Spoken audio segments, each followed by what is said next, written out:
सबसे बड़ा पुण्य। एक राजा बहुत बड़ा प्रजापालक था। हमेशा प्रजा के हित में प्रयत्नशील रहता था। वो इतना कर्मठ था कि अपना सुख ऐशो आराम सब छोड़कर सारा समय जन कल्याण में ही लगा देता था। यहाँ तक कि जो मोक्ष का साधन है अर्थात भगवत भजन, उसके लिए भी वह समय नहीं निकाल पाता था। एक सुबह राजा वन की तरफ भ्रमण करने के लिए जा रहा था कि उसे एक देवता के दर्शन हुए। राजा ने देव को प्रणाम करते हुए उनका अभिनंदन किया और देव के हाथों में एक लंबी चौड़ी पुस्तक देखकर उनसे पूछा, महाराज आपके हाथ में यह क्या है? देव बोले, राजन यह हमारी बही खाता है जिसमें सभी भजन करने वालों के नाम हैं। राजा ने निराशा युक्त भाव से कहा, कृपया देखिए तो इस किताब में कहीं मेरा नाम भी है या नहीं। देव महाराज किताब का एक एक पृष्ठ उलटने लगे परंतु राजा का नाम कहीं भी नजर नहीं आया। राजा ने देव को चिंतित देखकर कहा, महाराज आप चिंता ना हो, आपके ढूंढने में कोई भी कमी नहीं है। वास्तव में दुर्भाग्य है कि मैं भजन कीर्तन के लिए समय नहीं निकाल पाता और इसलिए मेरा नाम यहाँ नहीं है। उस दिन राजा के मन में आत्मग्लानि से उत्पन्न हुई, लेकिन इसके बावजूद उन्होंने इसे नजरअंदाज कर दिया और पुनः परोपकार की भावना लिए दूसरों की सेवा करने में लग गए। कुछ दिन बाद राजा फिर सुबह वन की तरफ टहलने के लिए निकले तो उन्हें वही देव महाराज के दर्शन हुए। इस बार भी उनके हाथ में एक पुस्तक थी। इस पुस्तक के रंग और आकार में बहुत भेद था और यह पहली वाली से काफी छोटी भी थी। राजा ने फिर उन्हें प्रणाम करते हुए पूछा, महाराज आज कौन सा बही खाता आपने हाथों में लिया हुआ है?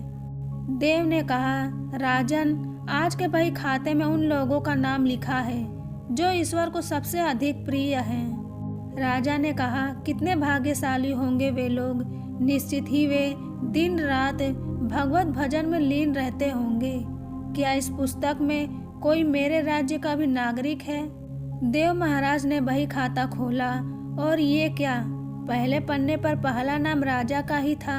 राजा ने आश्चर्यचकित होकर पूछा, महाराज मेरा नाम इसमें कैसे लिखा हुआ है? मैं तो मंदिर भी कभी कभार ही जाता हूँ। देव ने कहा, राजन इसमें आश्चर्य की क्या बात है?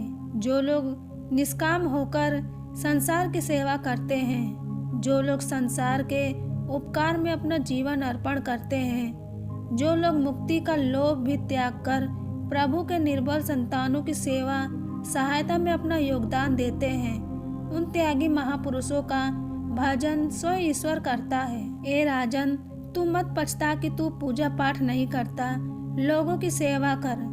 तू असल में भगवान की ही पूजा करता है। परोपकार और निस्वार्थ लोक सेवा किसी भी उपासना से बढ़कर है। देव ने वेदों का उदाहरण देते हुए कहा, कर्म करते हुए 100 वर्ष जीने की इच्छा करो तो कर्म बंधन में लिप्त हो जाओगे।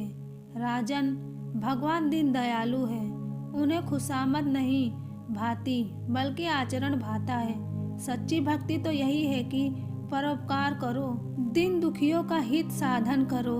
अनाथ विधवा किसान व निर्धन आज अत्याचारियों से सताए जाते हैं, इनकी यथाशक्ति सहायता और सेवा करो और यही परम भक्ति है।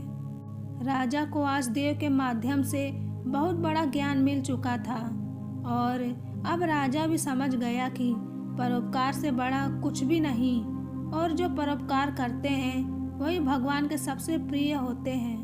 मित्रों, जो व्यक्ति निस्वार्थ भाव से लोगों की सेवा करने के लिए आगे आते हैं, परमात्मा हर समय उनके कल्याण के लिए यत्न करता है। हमारे पूर्वजों ने कहा भी है, दूसरों के लिए जीना, दूसरों की सेवा को ही पूजा समझकर कर्म करना, परोपकार के लिए अपने जीवन को सार्थक बनाना ही सबसे बड़ा पुण्य है। और जब आप भी ऐसा करेंगे तो स्वयं ही आप व ईश्वर के प्रिय भक्तों में शामिल हो जाओगे।